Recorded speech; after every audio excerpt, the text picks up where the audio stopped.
We sema wewe eti we ni nani we mama wewe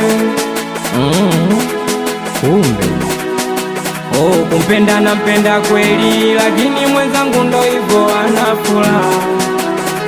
Nampa pesa na penzi, namnogesha kweli, ananuna bala. Wanangu kama shida, wenda kesho tukapata tukajenga furaha, si kwetu kawaida. Hata nkirudi nyumbani watoto wamelala njaa, wanangu zobalida. Mama kaenda kudanga, mtoto analia njaa, wanangu zobalida. Kikubwa tumombe Mungu wake kushena bala. Oya, kila mtu na maisha yake, kila mtu anapambana anavyojua mwenyewe. Ugaigai uchumi hali yake, kila mtu anaishi anavyojua